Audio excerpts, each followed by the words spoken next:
Welcome to the Board Game Snobs Podcast. Critically harsh reviews with a touch of class.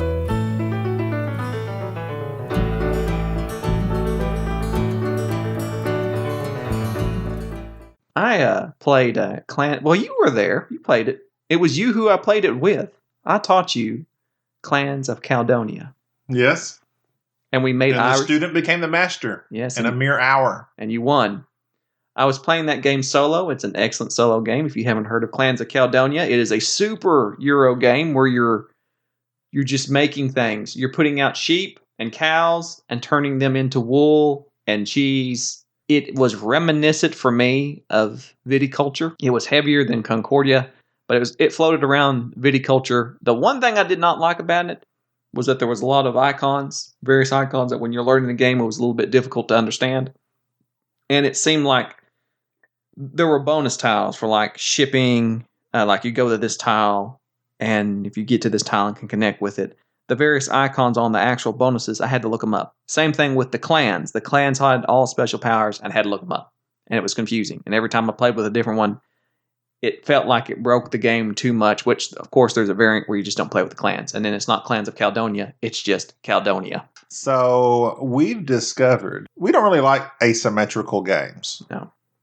Because it just doesn't seem fair. And we're all about fairness here. And we are fair and unbiased in our gameplay. Equals. We're both equals here. So Terraforming Mars, we play it just starting off with the basic stuff. Generic. What was the other thing? Anachrony? Generic. It's better generic.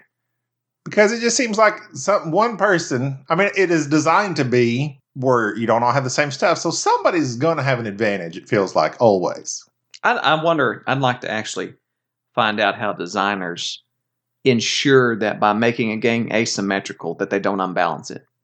Because you cannot convince me that every single alien race in TI4 and every single alien race in Eclipse. Cosmic. Well, Cosmic's meant to be unbalanced. That's the fun of it. But in a game that's supposed to be a Euro game and everything's supposed to be equal and you'll be able to determine the winner by your skill, it just seems like it breaks the game. Needless to say, Clans of Caledonia, we really enjoyed it. I'm still going to say that I like viticulture. Viticulture. I'm still going to say that I like viticulture better. Viticulture. Viticulture? Yeah. That's our new line of... Do you say vitamins? It's not viticulture. I'm pretty sure viticulture is like a healthy line of wine. Drink this Merlot. It's got vitamin C in it. It depends on what country you're from. No. English people say vitamins. They do?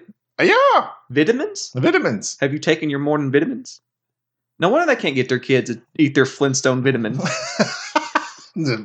So, this is my question to you. Answer it. As your dominator. We're going to have to cut all that. As my clan dominated your clan, okay. Even though it really didn't even though my clan never saw your clan, well, I didn't know you existed. You're on the other side of the lock. I was over there just planting hay and drinking whiskey and making cheese, and I didn't even know your clan existed. But yet, my clan defeated your clan.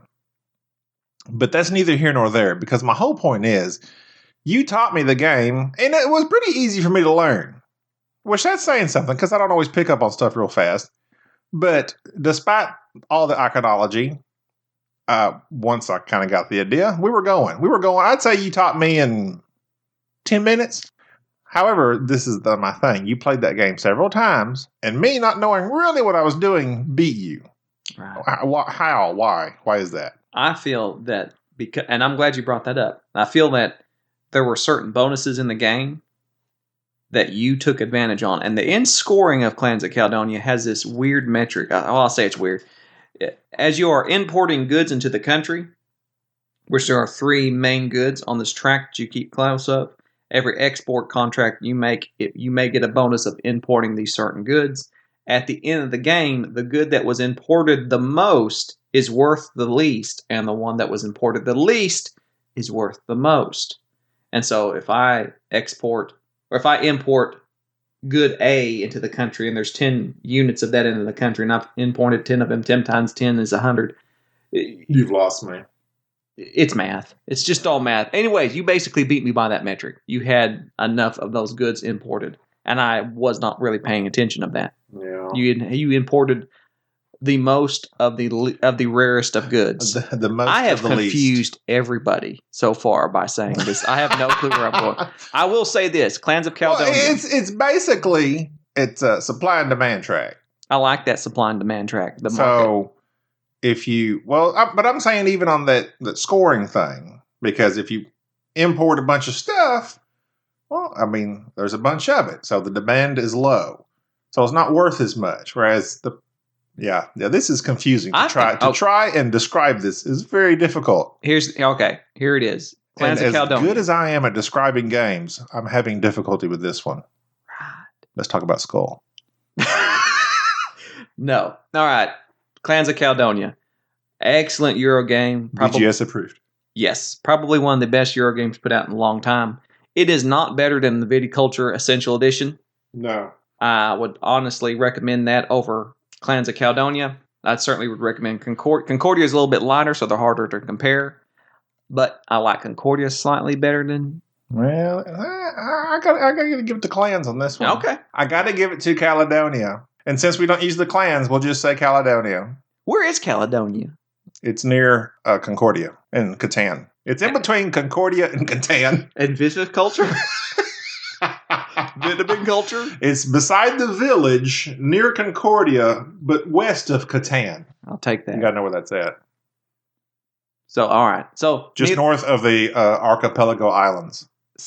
As a side note, Caledonia, side note? A good solo game. Yeah. Go ahead. Yeah, I enjoyed it better. I actually enjoyed it better solo than I did with other people. Sometimes I notice I interrupt you simply to agree with you and reinforce what you are already in the process of saying. Well, that just acts me on.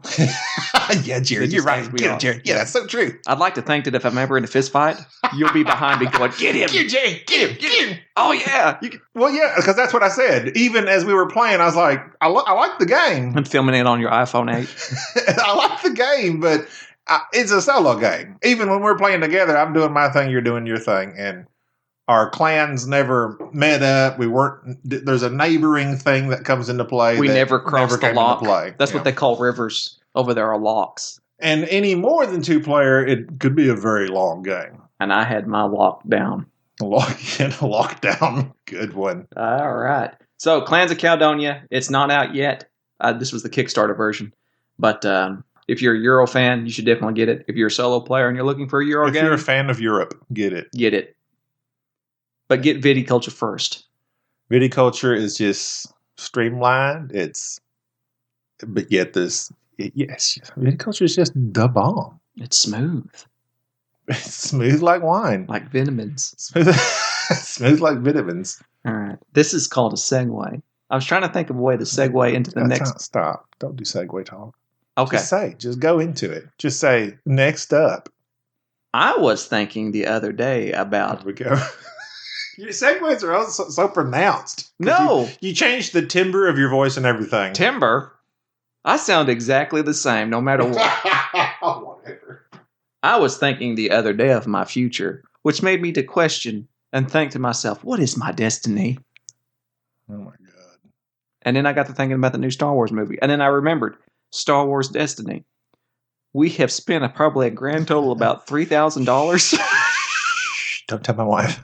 on Destiny cards. But I only spend it $2.99 at a time. Right. So it's not that bad. Just every day you go meet your dealer on the street. Hey, give me some of the booster packs. Give me some of that. Give me some of that. What you got? And you got the Han Solo in there? But it feels so good when you find that Admiral Thrawn. Oh, it feels so good. You hawk it to other addicts. I have an Admiral Thrawn, and I really don't. Have you? I don't. You said it was valuable. It is valuable. You should sell it. Okay. If anybody wants Admiral Thrawn, contact me at. I don't even know my name. Don't we have an email? Have we ever said our email or anything on here? It's boardgamesnobs@gmail.com. That's where people send us But hate Bubba gave us like individual emails at boardgamesnobs.com. Well, you know what, Bubba, as you have probably learned about him, he does a lot of technical stuff that I don't understand. Okay. Well, just contact us at boardgamesnobs.com. At Gmail. At Gmail. Or boardgamesnobs at Gmail. on Twitter. Or the Facebook. Or the Facebook. That never gives you away as old. I'm not Or old. the Instagram. The IG, as the kids call it. The IG. But, all right, Star Wars Destiny. I've never played Magic, and I don't really get into collectible card games. But Star Wars Destiny, I've come to find that I really enjoy it, and I shouldn't enjoy it that much. I don't know what to say about it. I'm obsessed with it. It's okay. So It's so boring. So, like every other, I guess, collectible, even though this is the first collectible we've got into, but I've heard it said that part of the joy is simply opening the package It is. and saying, "What did I get?" And when you realize it's stick as an upgrade, you kind of get sad. But then, every now and then, you get that Admiral Thrawn, and then you sell it. And you recoup about 2% of the money that you spent on it, and you take that money and you go right back and buying booster packs and end Yeah. up getting about a third of the cards that you already have. Yeah. But every once in a while you get something good, and then you go and you play it against your friends, and then that just motivates them to go spend more money. It's a vicious cycle. It's bad. They know what they're doing. They know what Fantasy they're Flight knows what they're doing. If you've not played Star Wars Destiny, essentially you can buy a starter pack, which was what we'd recommend, or the 2-player box set. Each side has cards. You can be the good guys, you can be the bad guys. You build your deck up to 30 cards. You select your characters up to 30 points. You put them out there. Each of the characters has their own dice. Some of the upgrades have dice. Some of the support vehicles have dice. There's a lot of dice, a lot of cards. Lots of chunky dice. They're fat dice. They're good. Why They're they- so good. I don't know if I like them. What? I No, they feel so good. don't know if I like my dice thick. I like to have them rattling around in my hand. They're just not, and they're rounded. They're slightly rounded. I like that. I don't know if I like that. What do you want? Sharp points? I like my darsh. I like my dice. I like my dice sharp. And some of the art's weird. It like mixes some of that I want to almost said anime, but the cartoon show in with some of the art. It just doesn't match to me. But nobody's playing the game for the art. Well, yeah, that's true. We could dissect it, but nobody cares. Dissect it. Good one. For more jokes like that, tune into Board Game Snobs for dad jokes. Those aren't dad jokes. It's a pun. Puns are pretty much dad Although jokes. I am a dad. I have 4 children. Do you know how to find Will Smith in the snow? I don't. Look for Fresh Prince. Are you referring to the 90s TV sitcom Fresh Prince of Bel-Air? Yes. Mm. At the same time, Prince in the snow, thus being a dual meaning, thus being hilarious if you tell it to the right person. and I'm they receive laughing it. inwardly. I can tell. Inwardly. I can tell. But back to Star Wars Destiny. I enjoy it, and I don't like paying money for it because I've paid a lot of money to play this game that it should just. ain't paid. What have you paid? I don't know. You've only got how many packs? I have 1 kidney. I sold it and bought an Empire War booster pack. Jerry's pretty good at it. We've played it, I think, 6 times now, and I've beat him twice. The first time he cheated. The first time I didn't really tell him the complete rules about if you run out of cards, then I win. And yeah, mind you that I have like no good cards. I have no good cards. I don't even have a starter pack. I just went and bought some booster packs and put together my ragtag group of Hux, General Hux. General, that's like the lamest one on Awakenings. General Hux is No, pretty. wait. Was he Awakenings or Rogue One? He's Awakenings. That's right. He's the one that's like Kylo's He's Kylo's buddy. superior. He's Kylo. He's the general. He's leading the First Order. The character. All right. Side note here: General Hux, not really good in Star Wars Destiny. He's okay in the shows, but the actor Dromhole Gleeson, he's from Ireland. Oh, That's- he's from Caledonia. He is. He is a Caledonian, and he's a really good actor. Oh, really? I like him. I've never seen him in anything else. He's on Black Mirror. He's also in The Reverend, which there's a bear attack in that, I hear. A what? The Reverend. Revenant.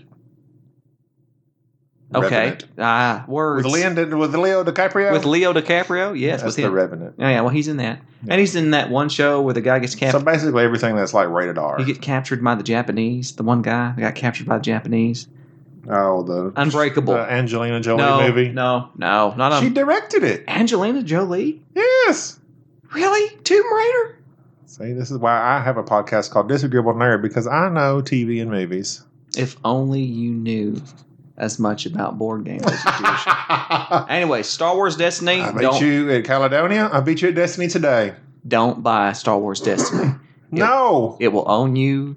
It's just like they say about everything else like this. It's like crack cocaine. Not that I know anything about crack cocaine. They make that in Caledonia. It's one of the import-exports. Yes. Well, I have no idea what we were importing into Caledonia, but I'm pretty sure it was weed and crack cocaine.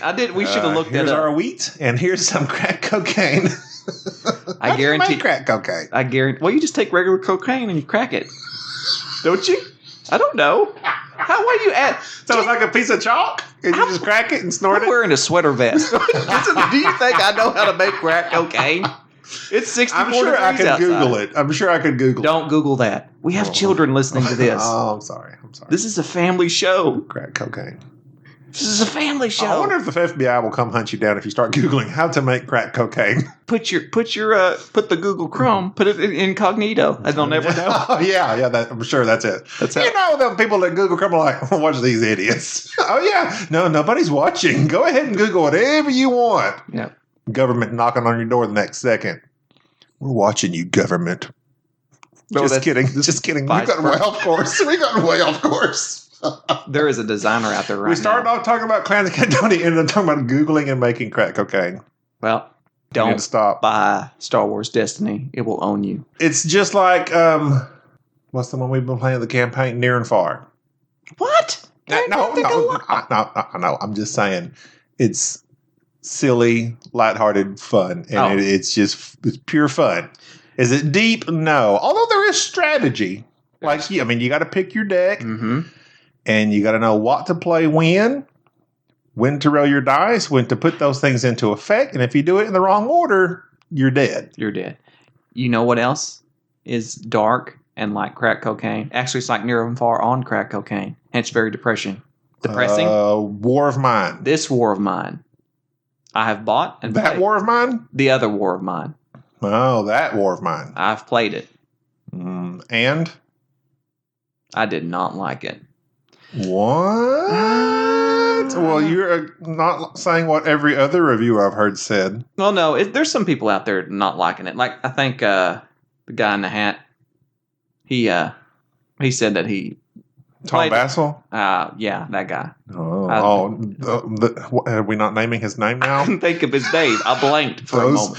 He who shall not be named. He who shall not be named. Vassal. He gave it a decent review and said he didn't see that he would ever want to play it again, basically. I can't even recommend it. All right, you have your board, a bunch of cards, and... I'm bored right now. To save a long, drawn-out explanation of it, the mechanics don't really fit the game to me. You end up very randomly getting a bunch of stuff or not getting a bunch of stuff, and then randomly getting that stuff taken away. And the darkness of the game, which does not bother me, because I'm dark. Like there's no lights? Well, yes, the board is very dark, but I'm talking about dark, like in foreboding. What's the term? Like BVS. What's BVS? Batman versus Superman? Oh, I thought that was like a disease. When you say BVS, I'm sitting there thinking, don't say that. But no, it's just very dark and rainy the whole time. Yeah, that's kind of what it is. Apparently, it's dark and rainy. But this board game is themed on the siege of Sarajevo. Oh, dark themes. Dark themes. Much like Stranger Things. I haven't seen it, so don't say nothing. I'm not going to spoil it for you. Thank you. But I will spoil this War of Mine. Don't buy it. I just didn't enjoy it. Like I said, it's very random mechanically. The stories behind it are depressing. The game is long. Takes a long time to get through it.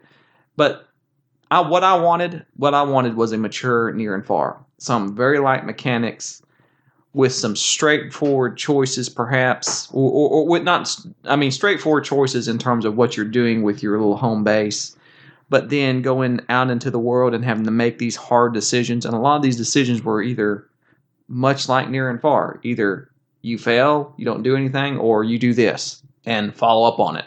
And next thing you know, something heart-wrenching happens. Like you find a little dead kitten.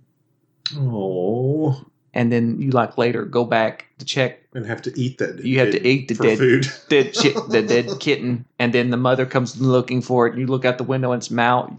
This didn't happen in the game, but I'm writing this down for an expansion. The dead kitten expansion. The dead kitten expansion. Pets. The expansion for this Wars Bide.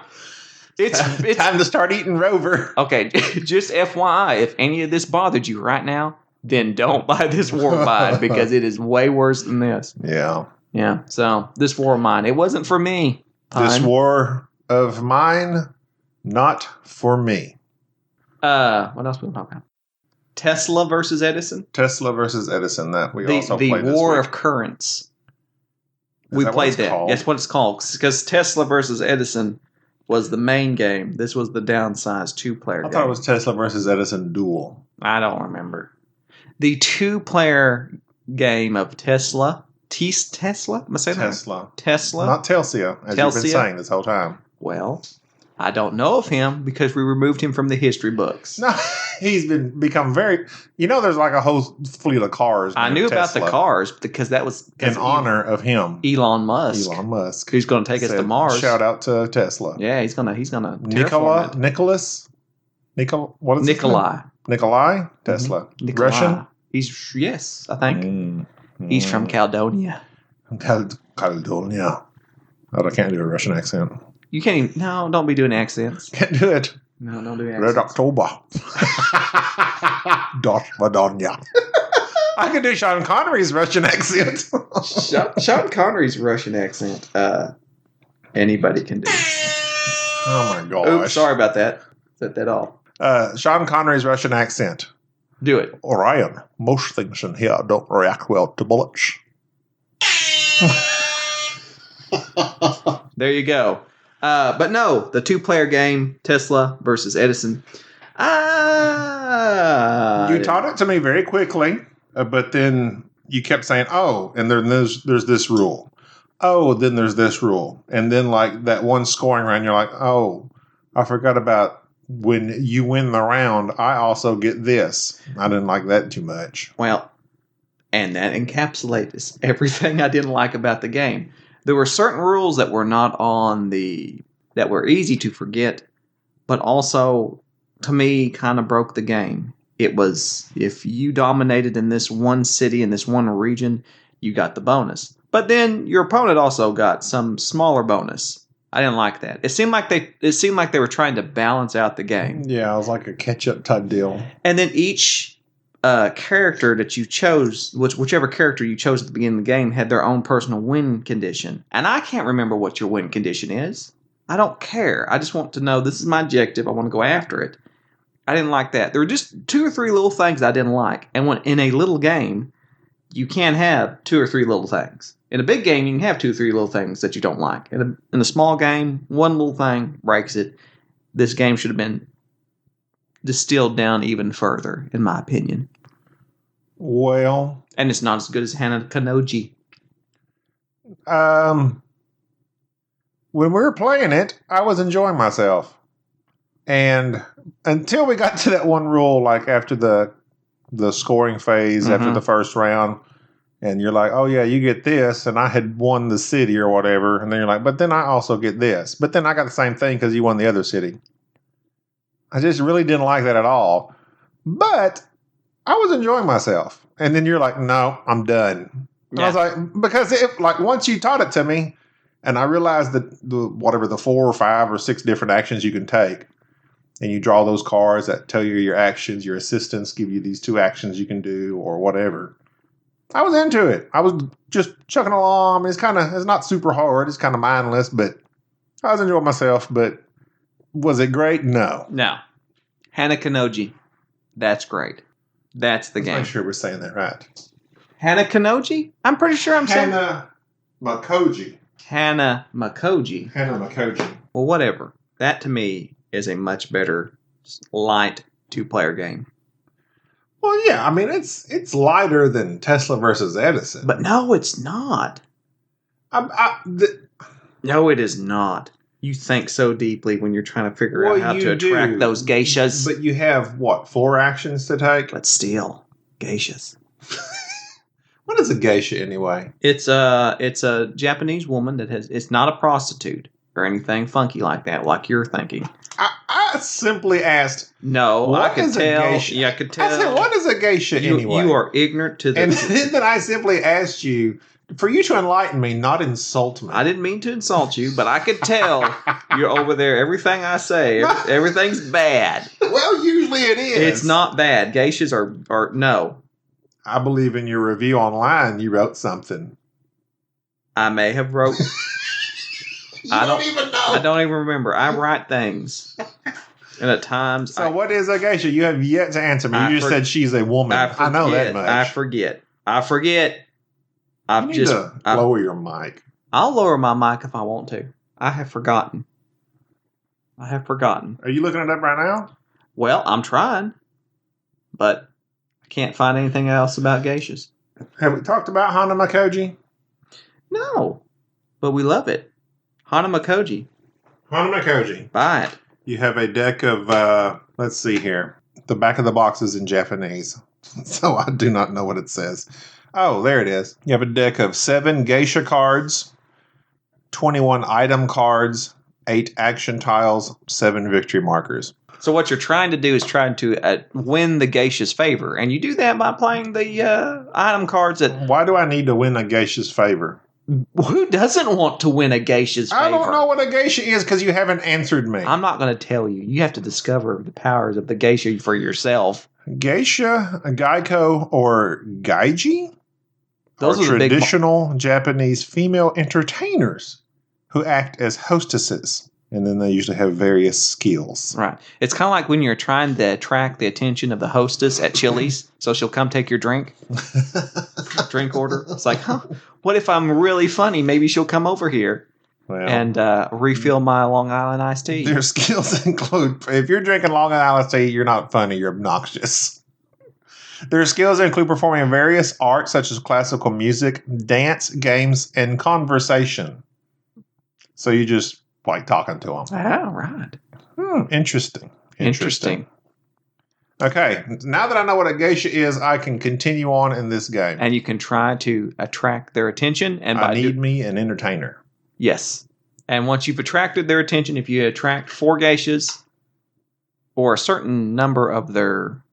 I think there's some... 11. Yeah, there's some geishas that are worth more than others. You can either get 4 geishas on your side, or get 11 points worth of geishas. Get 11 points worth of geishas. And you win. You become the geisha master. That doesn't sound right. That doesn't either. It doesn't. All right, you're just going to have to take our word for it. We don't know what we're talking about. We're ignorant to Japanese culture. But the game is about geishas and it's wonderful. Attracting them. So whatever that is involved, it's good. You gift them things. You have these items. And you're like, do you need this little umbrella? Yeah. What this fan? This fan. Ooh.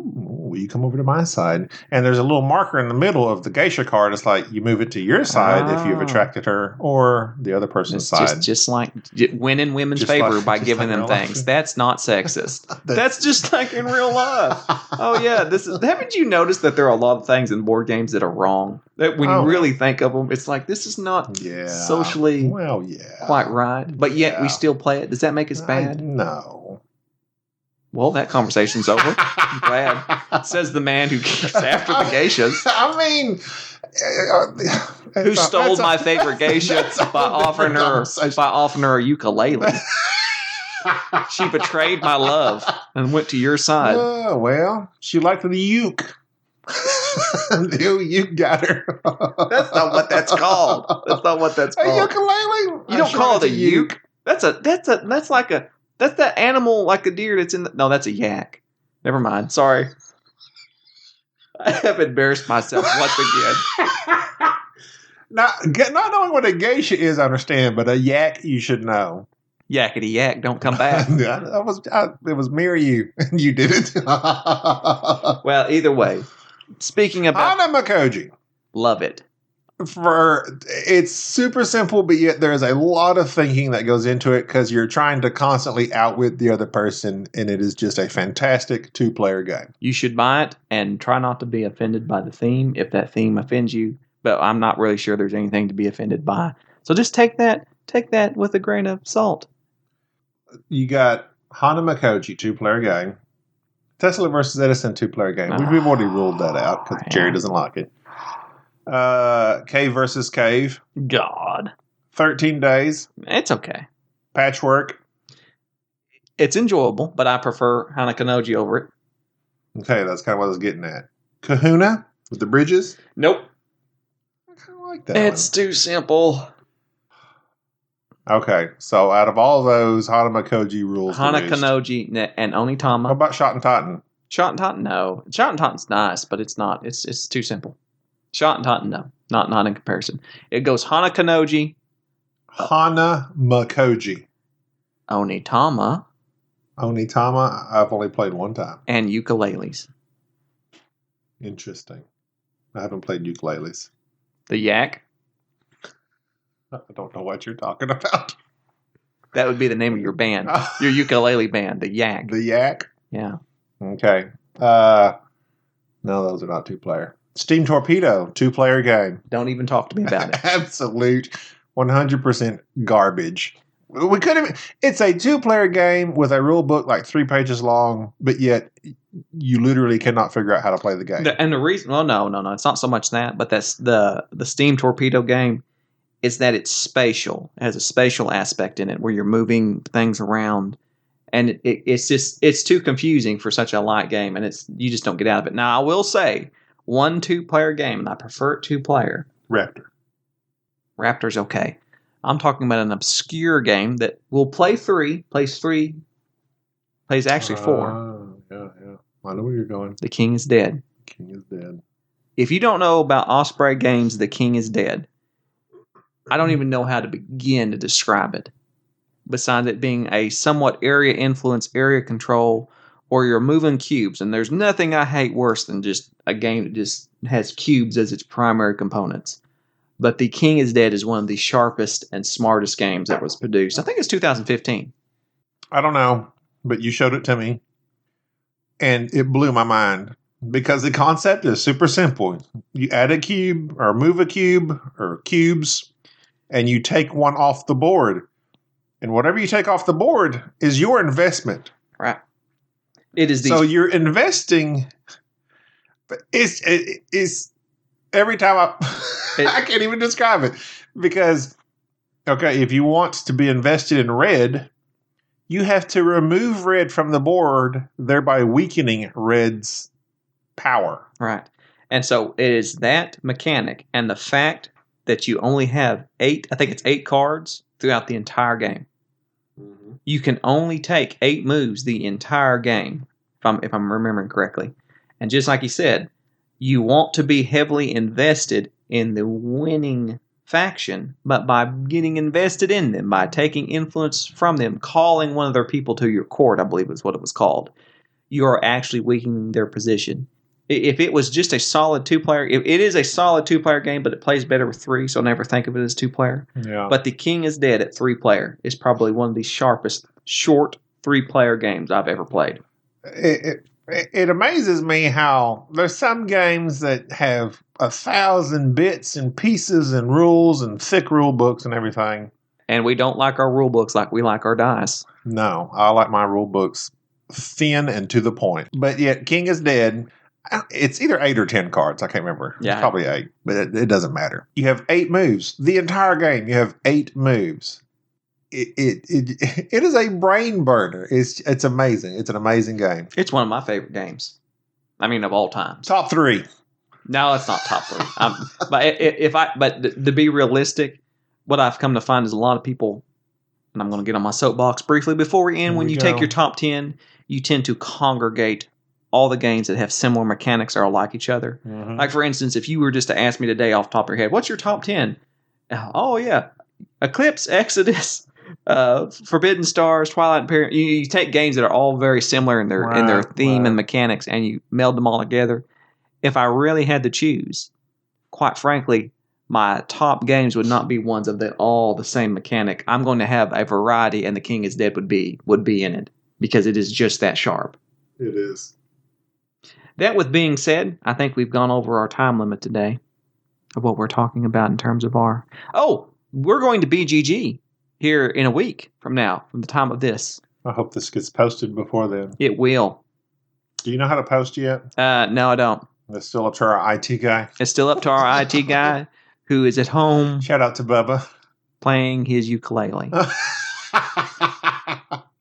But no, we're going to go to BGG. We're going to go back. We're going to see if there's any hot games out that we want to play and interview. Speaking of which. Yeah, go ahead. I know you were finna end this, but... I'm about to finna end this.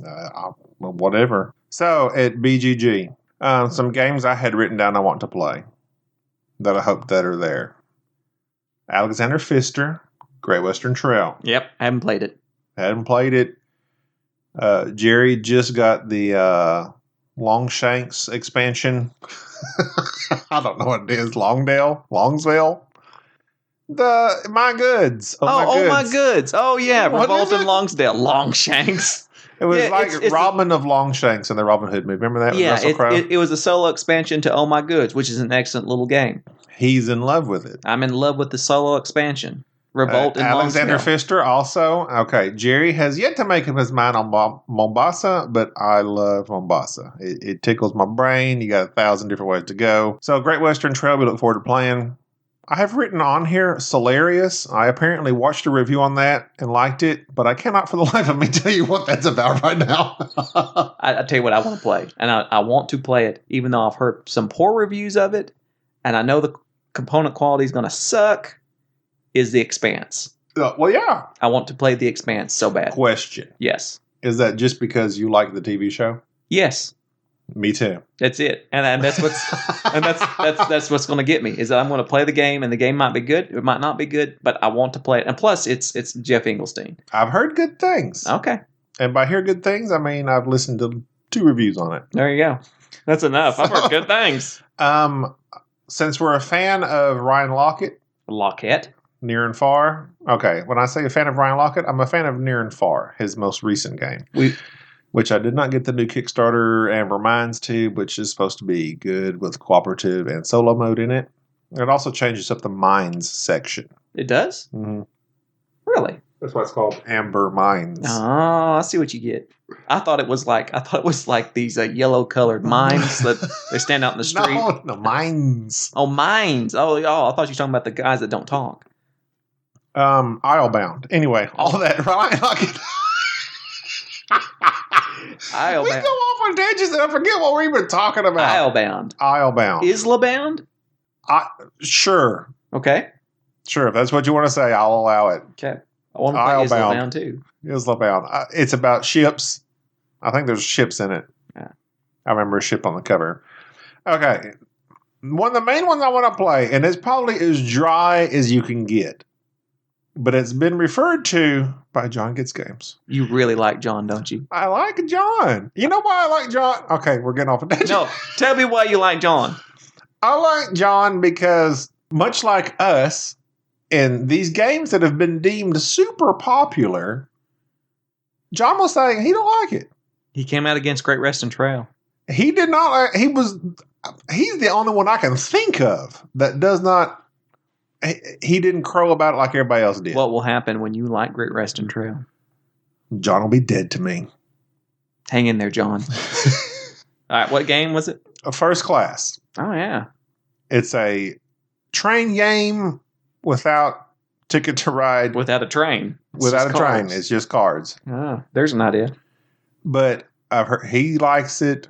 I think. And John's First Class. John's First Class in my book, no pun included, I think liked it. But it doesn't matter. But Sam Healy liked it. Who's Sam Healy? I say that sarcastically. Why I know who Sam Healy's is. Why are you Go so ahead. mean to the Dice Tower? I'm not mean to the Dice Tower. You are mean. I to just the Dice know Tower. that you They are our brethren in gaming. I just know that you have on a Dice Tower shirt, I'm pretty sure right now. Yeah. And you I've got love one. the Dice Tower, and you used to always talk about the Dice Respect, as I Tower. pound my chest and throw a peace sign. And I got tired of hearing about the Dice Tower. I'm sorry. I beat you over the head with I Dice cannot Tower. tell you how often I heard. Well, Tom When me says, and Jerry met, in a dark alley when me and Jerry met, when I was telling him Destiny cards. If you get that reference, you're cool. Jerry was a shut up and sit down guy. I had never heard of shut up and sit down. I love Shut Up and Sit Down. Twins, I love you. I was a Dice Tower guy. Tom reviewed, I was just looking up games, and Tom was there. And I know we've talked about this before. But now that I know about Shut Up and Sit Down, and we've merged, me and Jerry, in our board gaming and our interests. I don't know where I'm going with this. I just know that you used to talk about Tom all the time. Yeah, but in more recent days, weeks gone by, I found that although I still love and respect the Dice Tower, my taste in games is definitely not the same as theirs. Your taste in games goes like this. Tom says this game is excellent. We should buy it. A week later, after buying and playing said game. This game sucks. This game sucks. Yeah, pretty much. Back and forth. And I kept telling you, you don't have to listen. You find somebody who has a similar taste and listen to them. However, Shut Up and Sit Down was not the answer. No. My taste in Shut Up and Sit Down, I like their show, but I don't agree with their reviews. Yeah. There's a lot of their games that they like that I do not like, but I still watch their shows. And we recommend that you watch these shows. Shut Up and Sit Down recommends. Make up your own mind. Right. And just like I said, you listen to the reviews and you kind of get a consensus. And anytime a new game's coming out, I always, no pun included, The Secret Cabal, Dice Tower, Shut Up and Sit Down. John gets games. Don't forget John. I don't forget John. Drive Through Review. I like him. Drive Through Review. I like Rotto. Dan King. Board Game Geek. Dan King. Not Board Game Geek. Dan King. What's his name? The Board Game Geek. Is that him? Dan King? Yeah. I'm thinking about BoardGameGeek.com though. No. Game Boy. No. He's name? Game Boy Geek. Game Boy Geek. It confuses me too every time. But anyways, like his reviews. Toss in Board Game Snobs in the mix. Right. We're not on the same. We're not on the same caliber quite yet. Not quite. Two Joes recording on microphones plugged into a little. Yeah. I have our $20 microphones against Tom Basil's $250,000 Kickstarter. We're winning. That's all right. But my point is that don't just listen to one reviewer. You listen to a bunch. And you kind of get people's consensus, and then you go from there. You don't just buy a game just because one person said. Well, if you go by consensus, then why not just look on Board Game Geek, Jerry? Because it's wrong. Because people that's the consensus. No, it's not. No, it's not. It's not. Well. Okay, Mr. Pandemic Legacy. Shoot me in the head. There you go. There you go. You were the only person that didn't like Pandemic Legacy. Now, I will say that there's a lot of people out there, and I know because you like it. Scythe. I think Scythe has climbed the ranks. And it's up there. A lot of people don't like Scythe. There is a lot of people who've griped about Scythe. And those people are entitled to their opinions, even though it's foolish. Yes. But I enjoy Scythe, but I also see why somebody would miss out on it, where they don't particularly. But really, the whole point of any of those people, Dice Tower, Rotto, whoever, Shut Up and Sit Down, there are personalities. All right. And you're attracted to their personalities, whoever that may be, and that draws you into the gaming hobby, which is the whole point of it, because it's a wonderful hobby. And that's why we're going to a convention dedicated to it in a couple of weeks, where we're just going to sit down and just play and play and play and play. With that. But no, wait, I'm not done. Also, I had, have you played Trajan? Trojan? Trajan. Who? Oh, Stefan Feld? Yes. 36th best board game ever. Kalis? Now, that is one. I know that Kalis was Joel Eddy's favorite game for a long time. And so I've been wanting to play it because Joel has not stirred me wrong. Through the Ages, we've discussed that on previous podcasts. Yokohama? It's Istanbul, right? Kind of, sort of. Yeah, I like Istanbul. I don't think I need another. Lisboa? Oh, man. All right, I have a love-hate The Blue Box? I have a love-hate relationship with Vito Lacerda. because Kanban. You would love to love the games, but you hate them. That's right. That's basically it. The Gallerus, I have not got to play it yet, but Kanban. I wanted to love Kanban so bad, but I just couldn't do it. Couldn't do it. Super complicated. Right. So those are some of the games we hope they're in their library, as well as others. But anyway, we'll be at BGG. Hope to see you there. Not really. The 3 people that have listened to our podcast, including me and Jerry, so at least one more person. We know, Jerry and Bubba. We know you're out there, Daryl.